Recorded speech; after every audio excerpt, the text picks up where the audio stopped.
Olá, hoje vamos falar a respeito dos bócios e das alterações anatômicas da tireoide.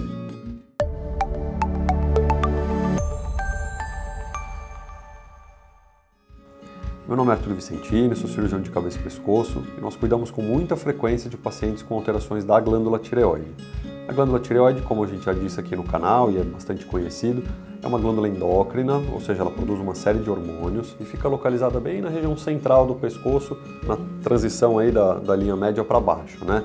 Nessa parte anterior aí, como eu disse. É muito comum a gente ver alterações relacionadas com a função da tireoide, ou seja, a produção excessiva de hormônios, que a gente chama de hipertireoidismo, ou a produção reduzida de hormônios, que é mais comum ainda, nós chamamos de hipotireoidismo, e esse tipo de doença costuma ser cuidada, na maior parte dos casos, por um bom clínico geral, por um bom endocrinologista, que são quem fazem, os dois especialistas que fazem esse tipo de controle.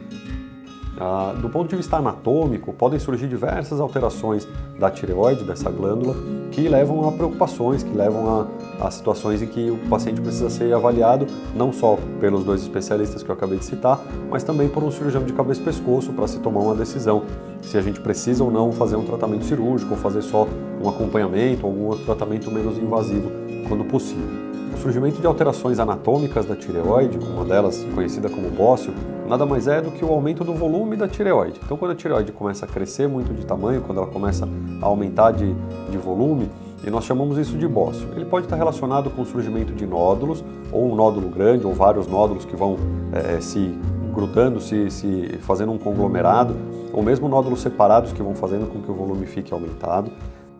Ou nós podemos ter essa alteração sem os nódulos especificamente, um aumento difuso da glândula. Quando isso acontece, a primeira situação que nós precisamos pensar é se o paciente tem alguma alteração relacionada com esse aumento de volume ou não tem. Então ele pode ter, com o aumento de volume, ter também alteração da produção dos hormônios. Então isso é uma situação que nós precisamos ponderar e através de sintomas clínicos, através da avaliação física do paciente e de alguns exames, nós conseguimos identificar. Outra situação é quando nós começamos a ter alterações que podem ser sugestivas de malignidade. Então, algum desses nódulos, ou todos eles, podem desenvolver alguma célula maligna, alguma célula cancerígena, e isso fazer com que a gente tenha um tumor maligno se proliferando. Também é uma indicação de partirmos para a cirurgia.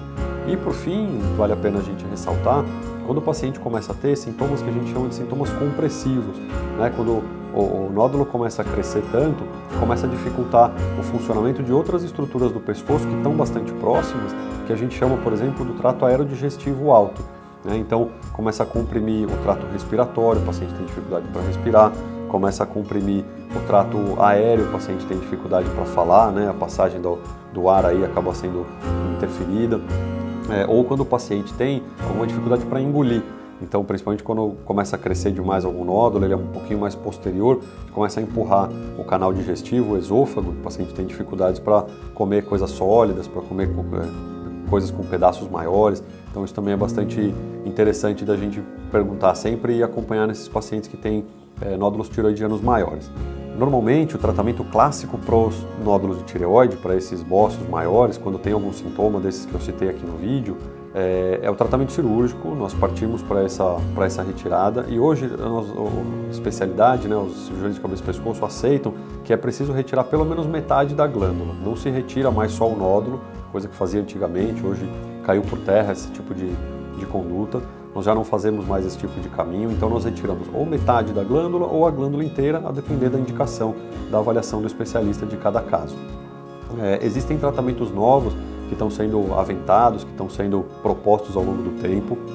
Um desses tratamentos é a possibilidade de fazermos ablação com radiofrequência, mas isso ainda é bastante novo, ainda é algo que está sendo um pouco mais avaliado pelas especialidades ao redor do mundo, está sendo entendido um pouco melhor, tem ganhado um pouco de espaço, mas acho que ainda precisa de um tempo para se provar tão benéfico, tão positivo quanto a própria cirurgia. Então, se vocês conhecem alguém que tem alterações da tireoide, alterações anatômicas, alterações funcionais, quiserem compartilhar esse vídeo com eles, fiquem à vontade. Podem curtir aqui o conteúdo do nosso canal, se inscrever, para que a gente aprenda sempre mais sobre o mundo da cirurgia de cabeça e pescoço.